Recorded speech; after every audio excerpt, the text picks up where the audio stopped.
Welcome to GRE. I'm your host, Keith Weinhold, the pursuit of financial freedom. We talk primarily about the financial part here. What about the freedom? It is Doug Casey's take on freedom and liberty and what that really means to you today as both an investor and a citizen. Today on Get Rich Education. The annual Spartan Summit is on. I was the kickoff speaker at the last event. This year they are back in person, and the keynote speaker is none other than Shark Tank's Daymond John. Learn from industry experts on real estate, tax strategy, lending, and entrepreneurship. You'll also get to tour tangible turnkey income property in growing Alabama markets. It's coming February 16th to 18th in Birmingham, Alabama. Get your ticket or learn more at SpartanInvest.com today. You can get a 50-year-old house somewhere or buy a new one directly from the builder with tenant-resilient amenities already built in. With over 3,000 Florida units at different construction stages, they are exclusively for investors. President Wagner and Alaska and team also invest strongly in their own product. That's belief. Start at buildtorentdirect.com. That's build 2 rentdirect.com or text 407-927-5074. You're listening to the show that has created more financial freedom than nearly any show in the world. This is Get Rich Education.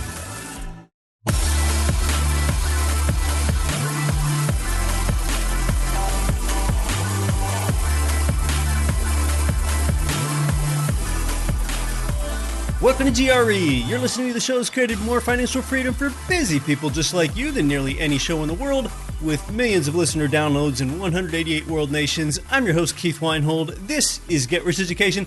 Today's upcoming interview with Doug Casey is going to touch on the Constitution and freedom and liberty, and I'm going to tie that into some of the unprecedented measures that took place in the last year plus, like forbearance and eviction moratoriums.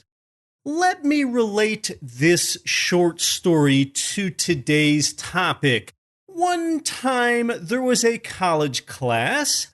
The professor of the class said, "All right, students, we're going to have an experiment in this class. On your next exam, all of your grades on this exam are going to be averaged. That way, every one of you will receive the same grade. So then no one will fail and no one will receive an A either." Well, after the first test was given in this new system, all of the grades were averaged and everyone got a B. And after that, the students that studied hard, they were upset about the B. And the students who barely studied at all were really happy about that. Then when the second test came around, those students that barely studied before decided that they weren't going to study at all. And the ones who had studied hard before decided to only study a little because they wanted to get a free ride as well. And the second test average was a D. And when it was time for the third test, the average was an F. As the test proceeded, the grades never improved at all. And all that happened was that arguments and blame broke out amongst the students. After enough of this, the professor told the students that this grand experiment was over.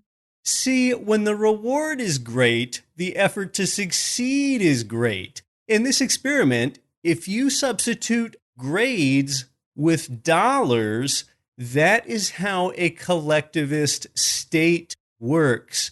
When the government takes all the money away or all of the grades away, well, then no one is going to want to succeed. That was the lesson. Now, what about democracy? What about majority rule? If society falls victim to the tyranny of the majority, then tenants could vote, for example, that landlords can never collect the rent because the world has more tenants than landlords. Well, the tenants would just outvote them. And do you know what this term, the tyranny of the majority, is? That is where the majority of an electorate only pursues its own objectives at the expense of those in the minority factions, who would be that fewer number of landlords in this case. And by the way, that phrase, tyranny of the majority, that is frequently attributed to various founding fathers, but as far as I can tell, John Adams is the only one that's really known to have used it. Now, you may or may not like the way that I do this today. understand that this is our guest, Doug Casey's take. I'm going to let him be the one that makes the moral judgments. In fact, I'll even play devil's advocate a little to really get some good conversation going here. At other times, I'll stay more impartial. I will come back in here after Doug and I's interview and give you some more of my take. We all want financial freedom, so let's discuss the freedom.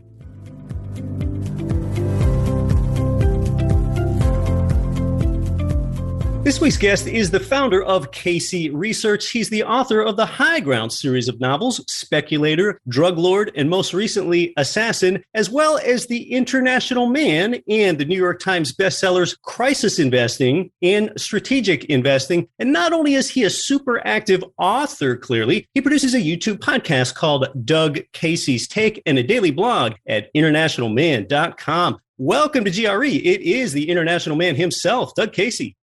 It's nice to talk to you. I'm speaking to you at the moment from the quiet, backward, but peaceful and pleasant little country of Uruguay.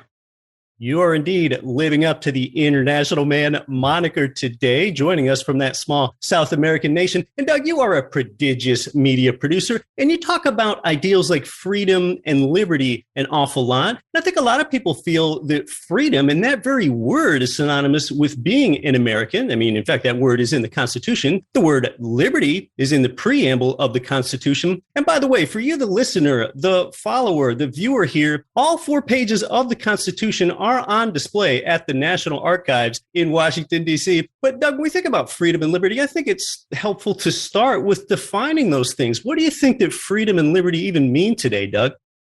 They don't mean much anymore, and they mean a lot less than they used to. That's sad.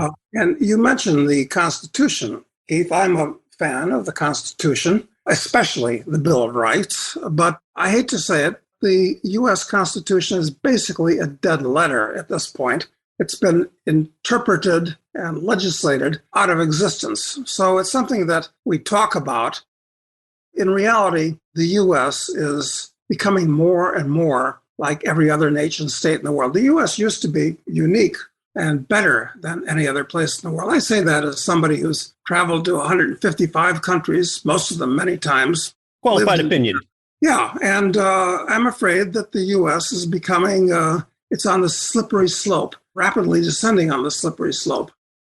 I hate to start off our conversation with something gloomy, but we talk about freedom, liberty. In that context, historically, or let's say, if we look at the Constitution, the reason that it's there is to ensure freedom and liberty for an individual. So an individual can do what he'd like, when he likes, as long as he doesn't violate another person's rights. It's simple. Increasingly, the government is a predator, diminishing your freedom and liberty as opposed to protecting you. It's a real problem that we're facing today, especially now. And of course, I can't think of any politician that I like or any regime that we've had recently in the U.S. that I like. Actually, Washington has been captured by Jacobins, by Bolsheviks. They're the same people psychologically and philosophically and worldview-wise as took over France in 1789 and Russia in 1917. And I can give you other examples. So I'm a little bit pessimistic about the future of freedom and liberty in the U.S. at this time. Well, we're a rather enterprising crowd here of real estate investors. So why don't we dissect freedom a bit? As profiteers, I mean, is taking an honest financial profit from a truly free market that is earned without force or fraud, that very premise right there, is that something that's worth fighting for? Well, it certainly is. I approve of that view thoroughly. As long as you don't use force or fraud, you can do anything, quite frankly. One of the hats that I've worn over the years has been that of speculator. And a speculator is someone who takes advantage of distortions in the market. Now, if we lived in a completely free market world, which we don't, as a speculator, I would be largely out of business because there wouldn't be many distortions in the market that I could capitalize on. But when the government passes a law or a tax or a regulation, it creates distortions in the market where things happen that would not happen otherwise. And a speculator can position himself to capitalize on these things. So the next 10 years, in my view, are going to be wild and woolly and rather unpleasant. But the bright side is a speculator should be able to do quite well, relatively speaking, during chaotic times, which we're looking at.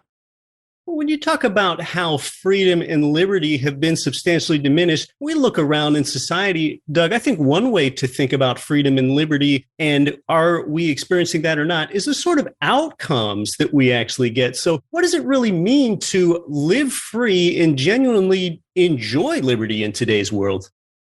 It means that you can enjoy the fruits of your labor. One problem that we have, and people accept this, it's that anything you earn is taxed. And taxes, if the people in Washington are to be believed, are going up tremendously.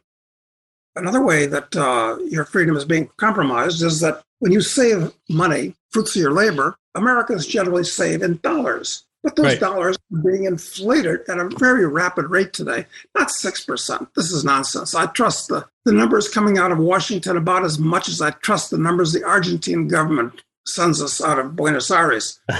Actual inflation is running around 15%. That's the rate of the dollar is being depreciated. When Americans save in order to become wealthy, their dollars are being destroyed at the rate of 15% per year. So you're taxed higher and higher, and your currency is being inflated higher and higher, and you're forced to go into debt, which of course limits what you can do in the future because you have to pay it back. Big problem.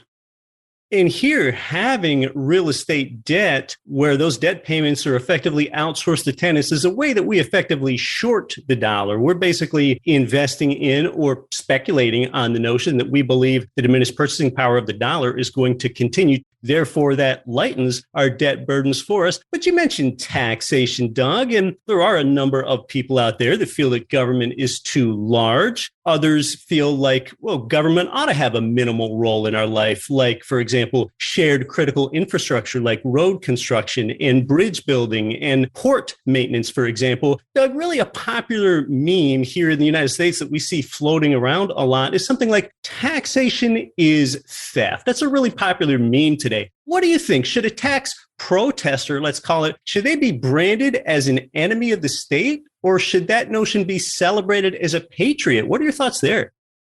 I would say that a tax protester is a patriot, because what is taxation? It essentially is theft. And the fact that a legislative body gets together and says that it's legal to, in effect, hold a gun to somebody's head and take his money away from him, I mean, this is a distinction without a difference. In a free market world, taxes aren't necessary to provide infrastructure. People say, well, who would build the roads if not the government? Well, it's pretty much the way the Soviet citizens used to say, who would build our cars if we didn't have the government to build our Ladas and Moskoviches? Initially, in the United States, all the roads were toll roads, built for profit, financed by profit. And I would say that all the roads in this country should be toll roads today. It'd be quite easy with electronic technology where it is. And as a matter of fact, the government doesn't build the roads. What it does is it takes money, hires contractors, and then confiscates the roads from them.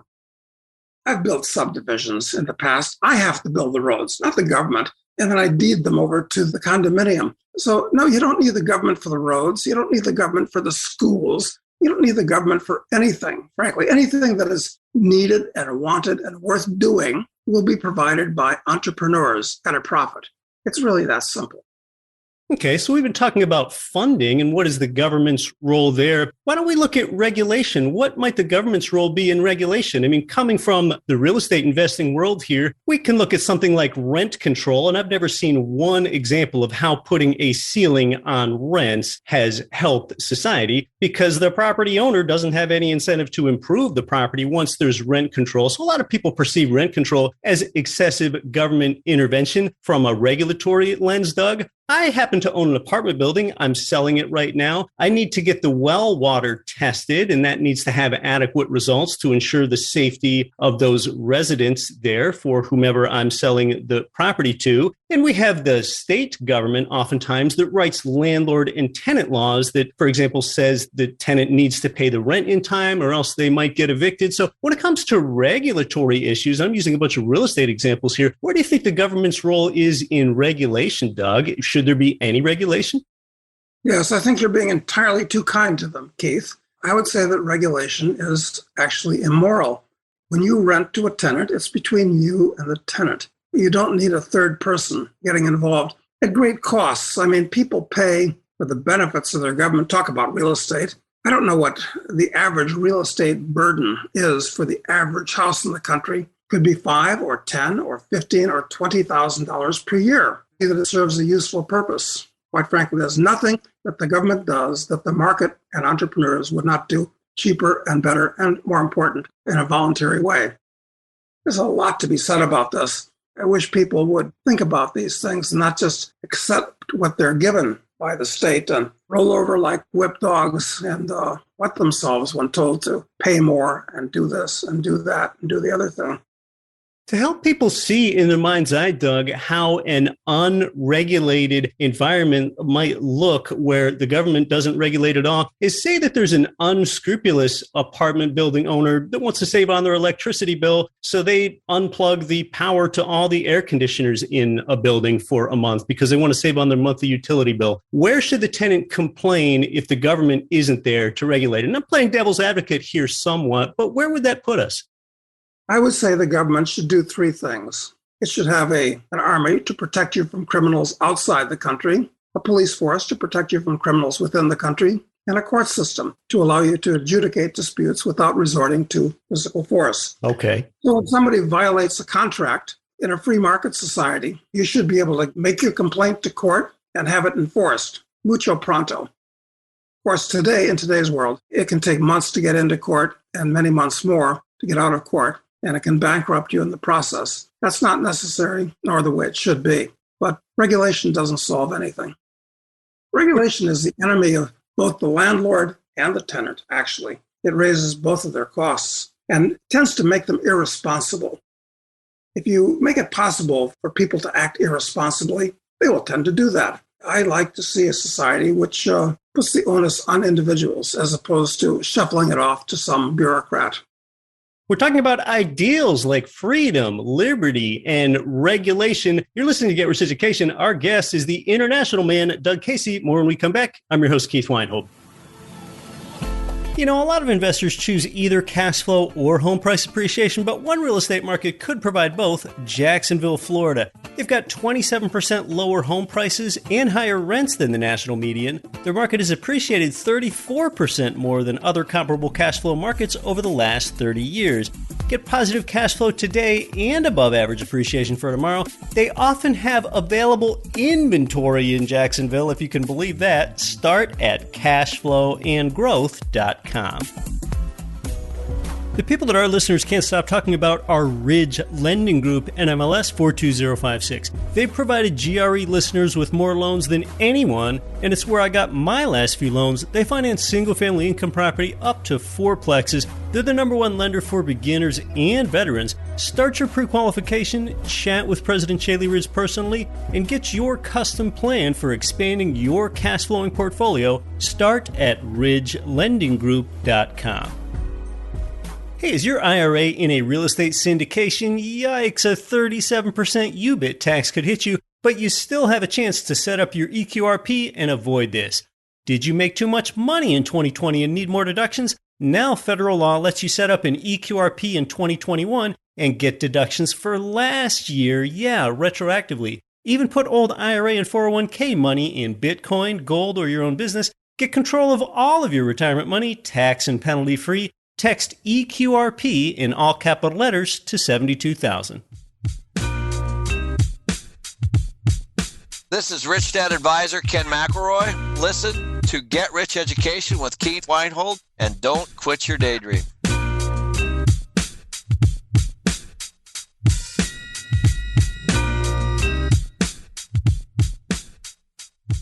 Welcome back to Get Rich Education. We're talking with the international man himself, Doug Casey, prolific author and commentator. You can learn more about him at internationalman.com. Doug, we've been having a really thought-provoking discussion about some ideals like freedom and liberty and what is government's role and how much are they stifling the free market and so on. What about a government that gets to the point where they're using force and fraud, or really any party using force and fraud against innocent people?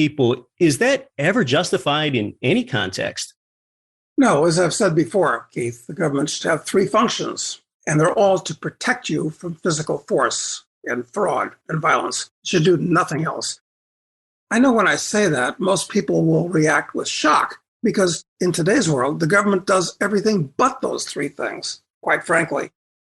I think the nature of society has become very corrupt. The U.S. has changed its basic nature. It's no longer the land of the free and the home of the brave. It's more or less like all the other 200 nation states that cover the face of the globe, like skin disease today, where they all think that the government is some kind of a magic cornucopia. But they think we have wise Solons running governments, but we don't. You've got the worst kind of people that go into government.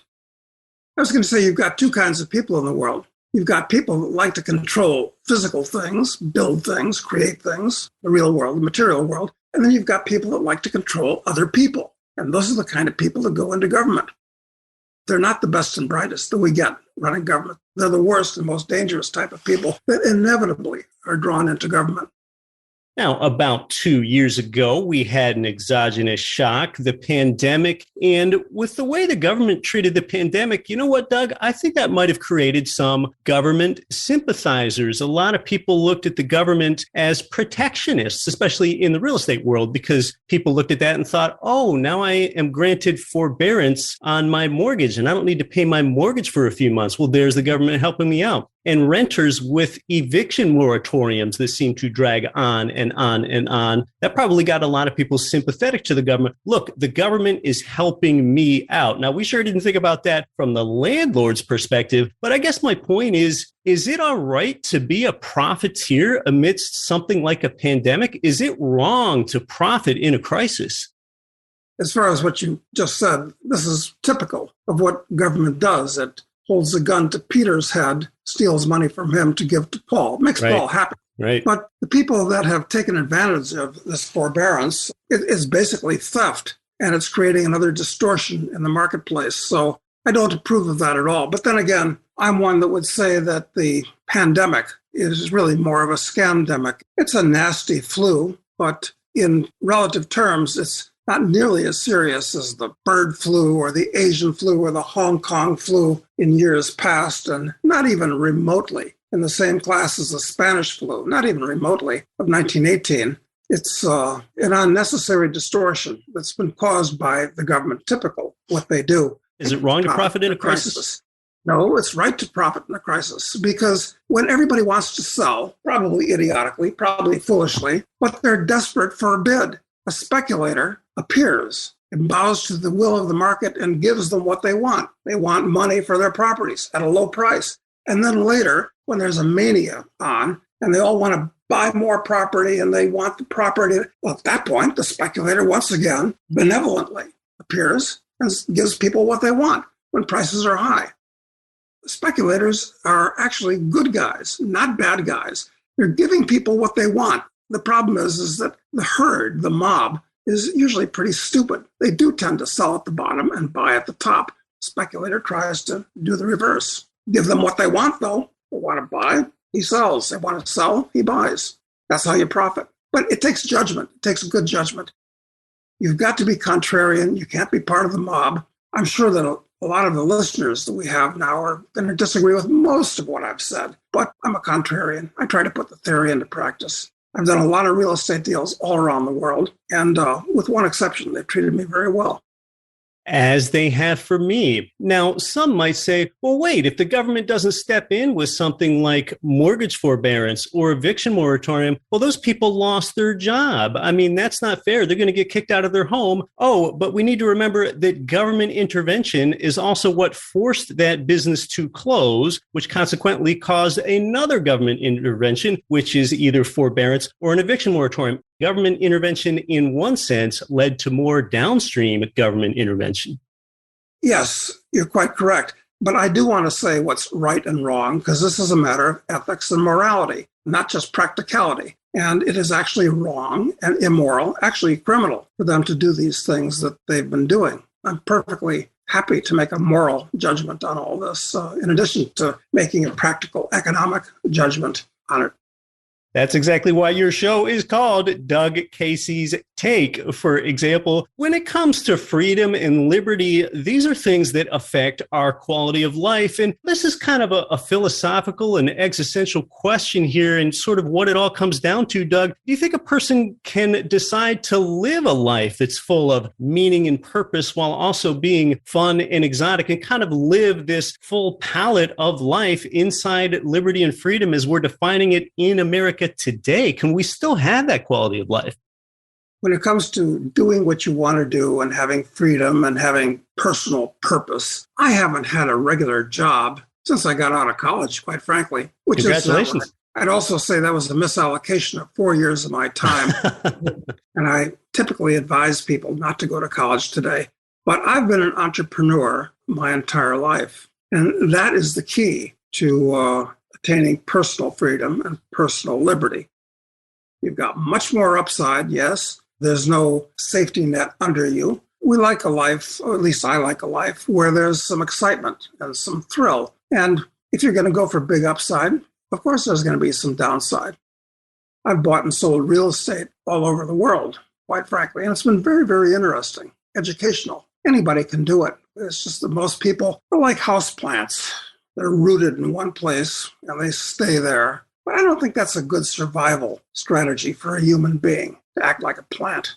I'm just speaking for myself. I think a lot of people like to identify as nonconformers, but they really are conformers in a lot of senses, many of them soullessly trading their time for dollars. And it's really this kind of flourishing of self-reliance that can fuel the independence that a lot of people ultimately want. But that does take some confidence. That does take going out on a limb. And I actually love the Mark Twain quote, Doug. I don't know if you've ever heard this. Mark Twain said, "Go out on a limb. That's where the fruit is." I love that from Mark Twain. Yes, I'm a huge fan of Mark Twain. Mark Twain was an American original. And if someone were to write the kind of things that Mark Twain wrote today, he'd be in a lot of trouble with the wokester and PC crowd. There are a lot of things that you can say in the form of fiction that you perhaps dare not say in the form of nonfiction. That's why I got into the game of writing novels. And I know that most of the things that I said will not appeal to most people listening, but those who want to take the straight dope can go on Amazon and find Speculator, Drug Lord, and Assassin, which are the first three in a series, the High Ground series. You are going out on a limb. You're not trying to appeal to everyone, and those that change the world really don't. So we'll get contemporaneous and bring it into the present day, especially in America here, Doug. You often champion the ideal of liberty. What does it mean to believe in the ideas of liberty in today's rapidly changing world? It means that you're probably not going to have as many friends and associates as you might otherwise, because the problem is that when you get to know somebody, everybody can do 5 minutes on sports and the state of the roads and the weather. Now, what are you going to talk about? I like to talk about philosophy. People say, philosophy, I like that. That's fun. What's right and what's wrong, what's good and what's evil, so forth.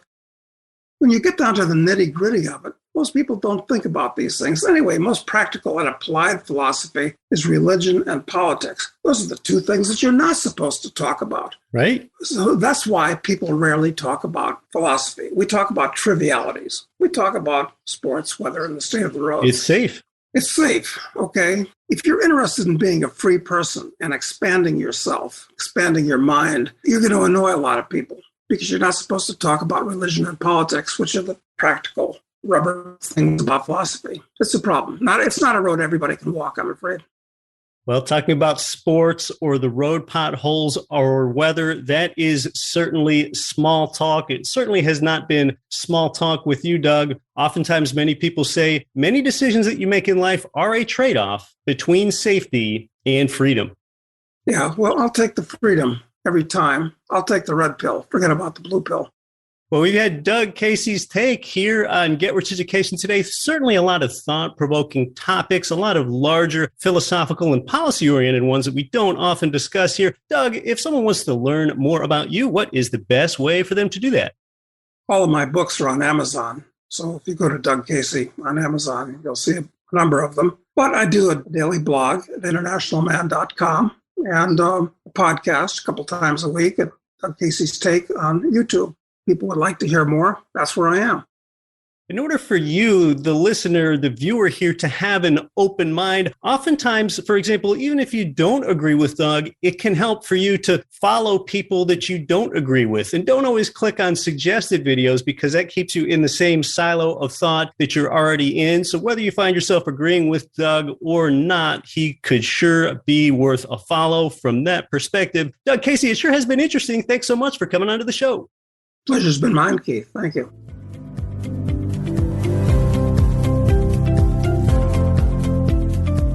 Hey, well, you know what? You can say to Doug Casey, look, if you don't like the system, then you can leave the country. You don't have to stay in America if you don't like the direction that it's headed. Oh, well, he did. He's in Uruguay. Now, I began today's show by talking about a professor running his student through a collective experiment with the way that the grades would get averaged on tests. You know, wouldn't it be interesting if the United States ran an experiment and we said that people couldn't go to work and instead we paid masses of people to stay at home, making a bunch of people effectively equal? Oh, well, I guess that did happen at the previous stage of the pandemic. And what did that give us? Empty store shelves, a lack of supplies, and higher monetary inflation. So it was actually pretty interesting last week when, in reaction to the news about the latest variant of the virus, the president said that we're not going to shut down the economy this time. Now, I am not any sort of pathologist or epidemiologist, so I'm not really qualified to say whether shutdowns or no shutdowns can quell a virus sooner, but we all know that shutdowns are not good for the economy. That part is clear. And free market capitalism is probably not an absolutely perfect system. It has its flaws too, and some parts of it which probably do benefit from some degree of regulation, a court system to adjudicate disputes like Doug discussed. But you know what I'll tell you? Anytime in my life when I have heard about migrants or refugees trying to make a clandestine international border crossing in the middle of the night, or crawling under razor wire to escape the oppression of another nation, you know what? Not once in my life have I heard of masses trying to escape a nation that's replete with free market principles. That is rare, and that's what I'll tell you there. Thanks to Doug Casey for discussing the freedom part of financial freedom with us today. Over the next few weeks, it'll be more of the financial part. If you've got a friend that still doesn't know about podcasts, I mean, come on, do these people still exist even? I think a few of them do. Well, what you can tell them is that they can download the free Get Rich Education phone app, and then they can listen to the show that way. Yeah, the Get Rich Education phone app is a convenient way to listen to the show every week. Until next week, I'm your host, Keith Weinhold. Don't quit your daydream.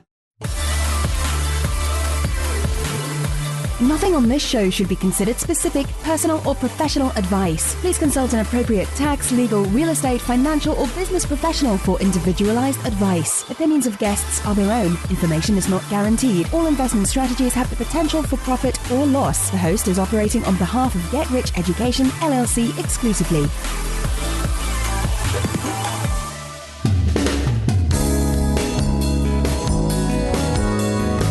The preceding program was brought to you by your home for wealth building, GetRichEducation.com.